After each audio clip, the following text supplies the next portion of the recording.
All right, today we're going to break down the brand strategy for a company called Fitoura. They're doing something really smart. They're connecting with a massive audience that the traditional fitness world has, frankly, kind of ignored. So let's dive in and see how they're pulling it off. First things first, let's just start with a really basic question. Why is the fitness industry so intimidating for so many people? I mean, think about it.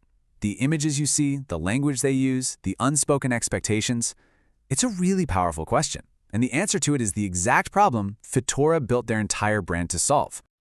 And that leads us right into our first section here, the intimidation factor.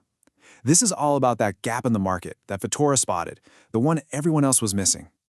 So here you can see the fundamental clash, right? On one side, you have the traditional fitness culture. You know the vibe. It's all high intensity, no pain, no gain, one size fits all.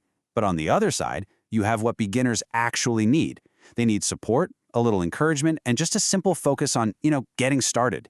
These two worlds are basically at odds with each other. And what's the result of that clash? A lot of people end up feeling completely excluded. They look at this world of high-intensity workouts and perfection and just think, yeah, that's not for me. This feeling, being on the outside looking in, that is the core emotional pain point that Fitoura decided to tackle head-on.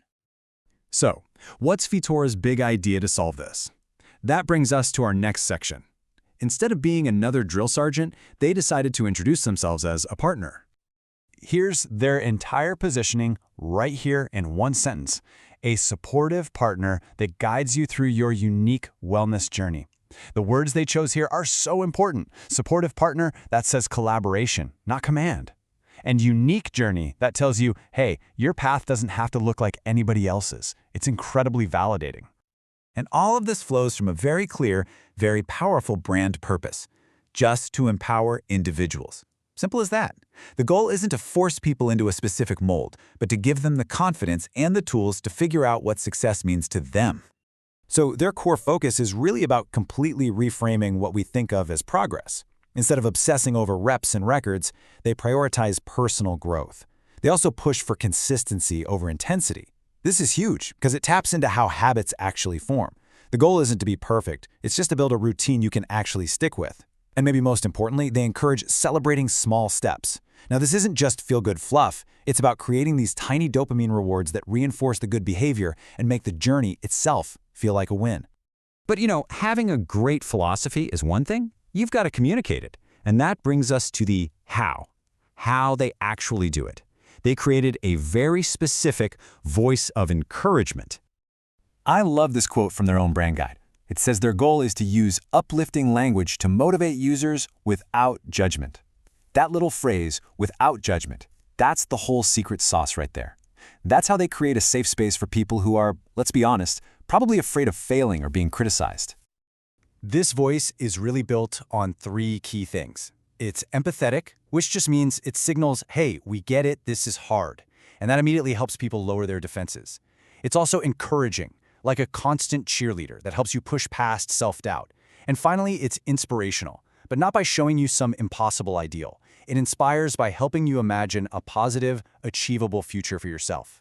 You put those three together and you've got a recipe for real trust and connection. Okay, so we've looked at the problem, their positioning, and their voice. Let's pull it all together now and look at the central theme they create for everyone who uses their product: the transformative journey. This basically maps out the whole path for a user, a journey in 4 simple stages. It all starts with number 1, embrace your journey. Just accepting your starting point, no shame. From there, you move to focusing on consistency, the simple act of showing up. That leads directly to celebrating small wins, which is what builds the momentum and motivation you need to keep going. And the outcome of that whole process? You get to number 4, achieving real, sustainable personal growth. So the biggest takeaway from all of this is pretty simple. For Fitoura, it is not about the destination. It's about the progress you make along the way. They've managed to completely shift the narrative away from some stressful finish line and onto the path itself. And that makes fitness feel not just accessible, but actually sustainable.